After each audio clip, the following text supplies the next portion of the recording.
E aí, galerinha, agora é a vez de biologia, resoluções das questões da prova do IFPE. Bem, analisando a prova, foi toda em cima do que foi trabalhado em sala de aula, só que de maneira contextualizada, ela pede para vocês as características básicas, embora que floreou a questão com um nível até considerável, de, podemos dizer, até o início do ensino médio, embora que nós trabalhamos bem isso a nível de médio.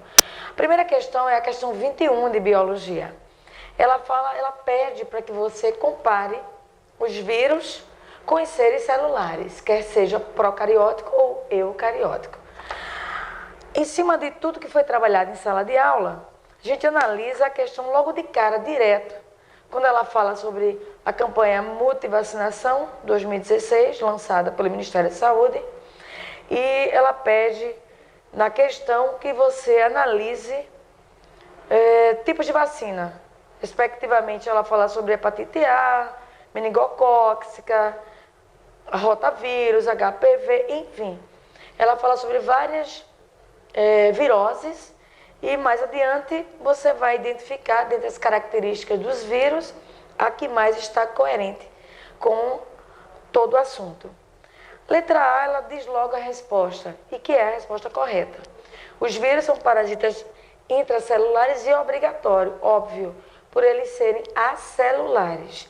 Na letra B, ele traz um erro básico, dizendo que vacinas são produzidas exclusivamente a partir de vírus. Obviamente que não, através de bactérias também. Na letra C, ele diz que os vírus têm seu metabolismo próprio. Claro que não, eles são acelulares. E como reflete na questão A, eles são obrigatoriamente parasitas. Na letra D, os vírus são constituídos por células simples? Não, são acelulares. Letra E, os vírus não apresentam material genético? Não. É um dos impasses para o estudo dos vírus é que eles apresentam sim DNA ou RNA. Salvaguarda o megalovírus, o hepatovírus, que tem os dois, mas é uma exceção. A questão 22, ela contextualiza com um fato trágico, em 2016, a morte do ator, o ator Domingos, e ele busca um conhecimento da fisiologia do sistema respiratório, bem como a citologia mediante o organoide mitocôndria com a produção de energia. Bem, alternativa 1, o afogamento é uma forma de asfixia pela substituição do ar atmosférico por água ou outro líquido, bem trabalhado em sala de aula. Sistema respiratório só deve passar ar, nenhuma outra forma de produto. Correta questão. Resulta em parada cardiorrespiratória. Número 2. Se as funções respiratórias não forem restabelecidas durante um tempo mínimo de 3 a 4 minutos, sim, teremos problemas com as atividades cerebrais.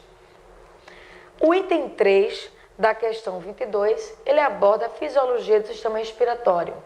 A respiração pulmonar, abordada por eles, compreende a hematose, as trocas gasosas. Sabemos que o ar atmosférico, ele vai ser acolhido pelo sangue, ele não abordou a parte circulatória, no que diz respeito ao sangue arterial, que recolhe o sangue através das vias pulmonares para o átrio esquerdo do coração. O que ele queria mesmo era que o aluno confirmasse que essas trocas acontecem. Então, bem no nível do nível proposto pelo IF, mas muito abaixo do que foi trabalhado em sala de aula dos nossos alunos do NUSE. O item 4. Todas as células do corpo executam a respiração celular? Sim. É básica, é uma das funções da mitocôndria, abordada pela citologia a nível de organoide citoplasmático. A mitocôndria, sim, realiza a respiração celular. Dentre outras, a produção de energia, verdadeira, o item 4. O item 5. Produto da respiração celular é a água e o gás carbônico. A água com certeza pode ser reutilizado pelas células e o gás carbônico é eliminado pelo corpo. Verdadeira questão. Resposta. Letra D é a resposta. Continuando, a questão 23 e a 24, ele resolveu abordar características histológicas. Uma abordagem geral que foi dada em sala de aula e aprofundada sobre os tecidos. Nessas duas questões, por mais que ele tenha contextualizado num nível bem interessante, o nosso aluno, com as características fundamentais da morfologia ou da fisiologia dos tecidos, ele mataria essa questão, como foi relatado por muitos alunos. A 23ª questão, ele fala sobre: ao longo das décadas, os velocistas ficaram mais altos. Aí ele traz uma abordagem de características de recordistas a nível mundial, mas o ponto que ele deseja é com relação às características do tecido muscular. A maior prevalência das fibras musculares rápidas, ou seja, do tecido muscular estriado esquelético, que são mais eficientes para realizar esforços intensos e de curta duração. Com relação a esse tecido, abordagem de tecido muscular, o item A, ele diz que todo tecido muscular estriado tem contração voluntária. Claro que não. Os estudos feitos em salas comparadas os três tipos de fibras, percebemos que a fibra estriada cardíaca, ela não obedece à nossa vontade. Comparado ao tecido estriado esquelético, que obedece à nossa vontade, a parte consciente, se contrapondo ao tecido liso, de fibra lisa, que também não obedece à nossa vontade. Então está errado a letra A. Letra B, ele aborda o funcionamento do tecido muscular. Ele pede a intimidade do sarcômero e comete um erro, alegando que a actina é aquela que se mostra com a fibra grossa e a miosina a fina. Não, é o contrário. Na fisiologia, a miosina fica no meio e é a proteína com aspecto grosso. Já a actina tem um aspecto fino, preso às linhas Z do sarcômero. Então esse item está errado. O item C, ele diz que somente o tecido muscular liso não apresenta actina, não. A fibra muscular lisa, ela tem estrias desorganizadas, mas proteínas de contração e relaxamento, todas elas apresentam. Item errado.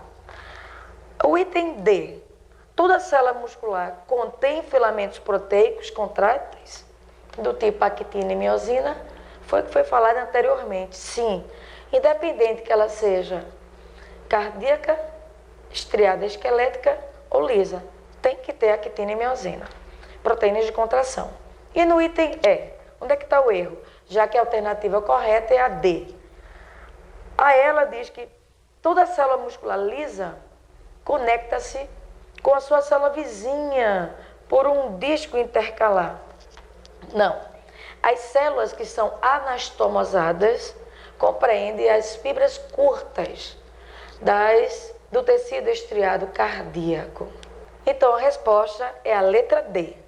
24ª questão de biologia, ele, ainda contextualizando, ele traz um fato interessante quanto à alimentação, sendo um dos itens importantes para garantir uma boa saúde. Bem, ele fala sobre o consumo de pés de galinha. No Brasil, quase zero, mas na China é bastante valorizado. Por quê? Porque ele fala que nesse item alimentar nós vamos encontrar uma grande quantidade de colágenos, óbvio, parte crucial da formação dos tendões.